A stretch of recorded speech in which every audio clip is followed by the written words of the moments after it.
افغانستان کے بعد اب امریکہ نے عراق سے بھی انخلا کا اعلان کر دیا ہے۔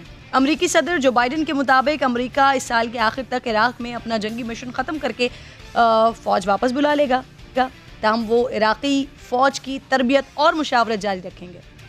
اس وقت ناظرین عراق میں تقریباً 2500 امریکی فوجی ہیں جو سن 2003 سے وہاں موجود ہیں۔ عراق سے امریکی انخلا اور افغانستان سے امریکی انخلا دونوں میں کتنا فرق ہے؟ حالات کا موازنہ اگر کریں تو کیا سچویشن بنے گی؟ سابق وزیر خارجہ خورشید قصوری صاحب مجھے پروگرام میں جوائن کر چکے ہیں۔ خورشید صاحب شکر گزار ہوں آپ کی۔ سر، امریکہ عراق سے جا رہا ہے، کیا وہاں کہ امریکہ نے اپنے مقاصد وہاں حاصل کر لیے ہیں؟ پاکستان کو عراق میں آنے والی تبدیلیوں سے کوئی فرق پڑے گا سر؟ یہ تو بہت دیر سے امریکہ میں سوچ تھی بہت سے لوگوں کی کہ یہ جو امریکہ اپنی فوجیں بھیج رہا ہے باہر، اس سے فائدہ تو کچھ بھی نہیں، نہ اس ملک کو فائدہ ہوتا ہے نہ امریکہ کو فائدہ ہوتا ہے۔ امریکہ کی بدنامی ہوتی ہے، پیسے بھی خرچ کیے جاتے ہیں۔ تو انہوں نے عراق میں بھی دیکھا کچھ ان کو نہیں حاصل ہوا، افغانستان میں بھی نہیں ہوا۔ تو یہ کوئی ایسے نہیں ہے کہ بہت جلدی فیصلہ ہو گیا۔ یہ جہاں تک اس سے پہلے تو دوسری انتظامیہ تھی پریزیڈنٹ ٹرمپ کی، انہوں نے تو اعلان کر دیا تھا 2018 سے تو بات چیت ہو رہی ہے ان کی زلمے خلیل زاد کی دعا میں، اور انہوں نے اعلان کر دیا تھا کہ وہ فوجیں نکالیں گے پریزیڈنٹ ٹرمپ نے۔ تو ایک پالیسی ڈیسیجن ہے، اس کو آپ اچانک نہیں کہا جا سکتا کہ جی اچانک۔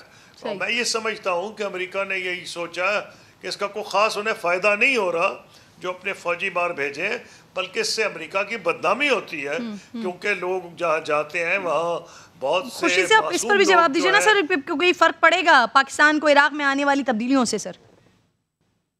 دیکھیے بات یہ ہے کہ پاکستان کے لیے تو یہ ہے کہ وہ اپنے خطے کی ابھی سوچے۔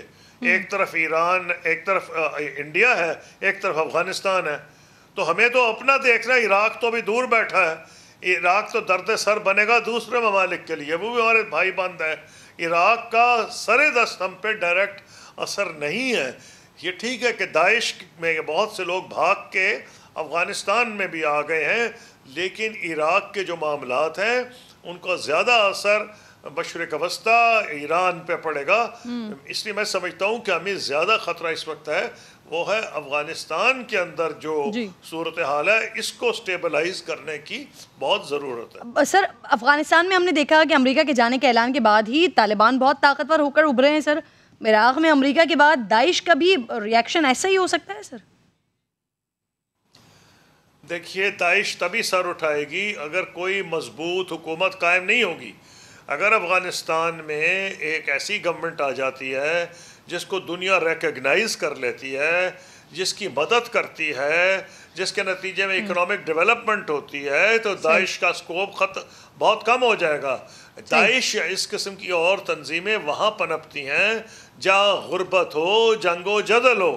اس لیے اگر داعش کا یا اور ایسے ایلیمنٹس کا جو استعمال کرتی ہیں وائلنس اپنے مفادات حاصل کرنے میں، تشدد استعمال کرتی ہیں، وہ یہی ہے کہ خطے میں گڑبڑ رہے، اور اس کا جواب یہ ہے کہ خطے میں امن ہو، امن ہوگا سیٹلمنٹ سے، اور سیٹلمنٹ سے ہی اس علاقے میں ڈیولپمنٹ ہوگی، جو کہ داعش یا دوسری ایسی قوتوں کے سامنے ایک بہت بڑا بند ہو۔ سر، شاہ صاحب، شاہ محمود قریشی صاحب بھی جوائن کر چکے ہیں پروگرام میں، وزیر خارجہ ہیں۔ قصوری صاحب آپ کی شکر گزار ہوں، آپ ساتھ موجود ہیں۔ شاہ صاحب مجھے بتائیے گا عراق سے امریکی انخلا کو پاکستان کس طرح سے دیکھ رہا ہے سر؟ کیا وہاں سے جانا بھی صحیح فیصلہ ہے امریکہ کا سر؟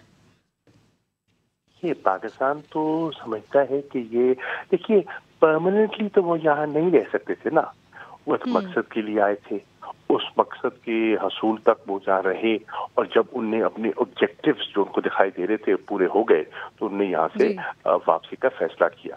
ہم چاہیں گے، پاکستان کی یہ خواہش ہے کہ امن ہو، استحکام ہو، اور کسی صورت ہم نہیں چاہیں گے کہ وہ قوتیں جو کہ تخریب کاری کو ہوا دیتی ہیں، یا ایسی آرگنائزیشنز جنہوں نے نہتے لوگوں کو نشانہ بنایا، ان کو پنپنے کا موقع ملے۔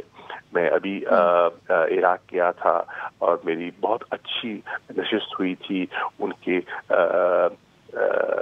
وزیر اعظم سے، ان کے صدر سے، ان کے وزیر خارجہ سے بہت اچھی گفتگو ہوئی، اور بہت عرصے بعد پاکستانی وزیر خارجہ گیا.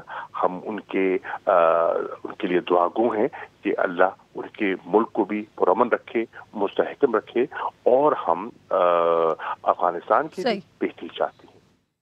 اچھا شاہ صاحب یہ بتائیے گا، اقوام متحدہ مانیٹرنگ ٹیم نے صرف سلامتی کونسل میں رپورٹ جمع کروائی ہے جس میں خبردار کیا گیا ہے کہ کالعدم ٹی ٹی پی افغان حدود سے پاکستان میں حملے کر سکتی ہے. آپ اس رپورٹ سے اتفاق کرتے ہیں شاہ صاحب؟ دیکھیے ٹی ٹی پی نے تو ہر موقع پہ یہاں تخریب کاری اور پاکستان کو نقصان پہنچانے کی کوشش کی ہے. ہماری یہ کوشش ہے اور ہم توقع کرتے ہیں کہ افغانستان کی جو حکومت ہے وہ اپنی سرزمین ٹی ٹی پی کو استعمال کرنے کی اجازت نہیں دے گی. شاہ صاحب سعودی وزیر خارجہ کی آمد کا خصوصی ایجنڈا کیا ہے سر؟ جیسے کہ آپ کے علم میں ہے کہ سعودی وزیر خارجہ آج ایک روزہ دورے کے لیے پاکستان تشریف لائے. یہ دورہ جو ہے یہ ایک فالو اپ دورہ تھا جو وزیر اعظم کا دورہ تھا مئی 2021 میں سعودی عرب کا، اور وہاں جو باتیں طے ہوئی تھیں اس کو آگے بڑھانے کے لیے وہ تشریف لائے. اس پہ ہم نے یہ طے کیا تھا کہ ہمارے جو دو طرفہ تعلقات ہیں وہ تو الحمدللہ بہت عمدہ ہیں، لیکن ان کو ایک سٹرکچرڈ اور ایک انسٹیٹیوشنل جسے کہتے ہیں نا شکل دینی چاہیے. اور انسٹیٹیوشنل لنکیجز کریٹ کرنے کے لیے ہم نے ایک ادارہ، ایک فورم تجویز کیا تھا سعودی عربیہ نے اور پاکستان نے مل کے، اور وہ ہے سعودی پاکستان سپریم کوآرڈینیشن کونسل. اس کا پہلا اجلاس منعقد کیا گیا. اس کا ڈھانچہ کیا ہوگا، اس کا ورک پلان کیا ہوگا، اس کی آرگنائزیشن کی شکل کیسی ہونی چاہیے، تو اس پر ہمارا تبادلہ خیال بھی ہوا اور ہم ایک نقطے پر ہمارا اتفاق ہو گیا. طے ہوا ہے کہ پاکستان کی وزارت خارجہ میں ایک فوکل پرسن نامزد کیا جائے گا، سعودی عرب کی وزارت خارجہ میں ایک فوکل پرسن نامزد کیا جائے گا، جو کہ ہماری جو بائیلیٹرل ریلیشنز ہیں، ہماری ڈیفنس کوآپریشن ہے، ہماری اکنامک ریلیشنز ہیں، انویسٹمنٹ ہے، ٹریڈ ہے، اس کو آگے لے کے بڑھے گا اور ایک باقاعدہ طریقے سے. تو انشاءاللہ وزیر اعظم کو ایک دعوت بھی آ رہی ہے سعودی عرب کی انشاءاللہ اکتوبر میں، تو اس پر پھر ہم ایک نظر ڈالیں گے کہ سمٹ لیول پر ہم نے ڈسکشن کریں گے کہ اس کو آگے لے کر کیسے چلنا ہے. اس کے ساتھ ساتھ جو ہماری جو وہاں پاکستانی ہیں جو ان کی اس وقت مشکلات ہیں، مجھے موقع ملا سعودی وزیر خارجہ سے بات کرنے کا. بہت بڑی تعداد میں پاکستانی آئے ہوئے ہیں. بالکل ٹھیک ہے، صحیح. شاہ صاحب خواہوں آپ سے پروگرام کا وقت ختم ہو گیا، بہت بہت شکر گزار ہوں آپ کی، آپ ساتھ موجود تھے.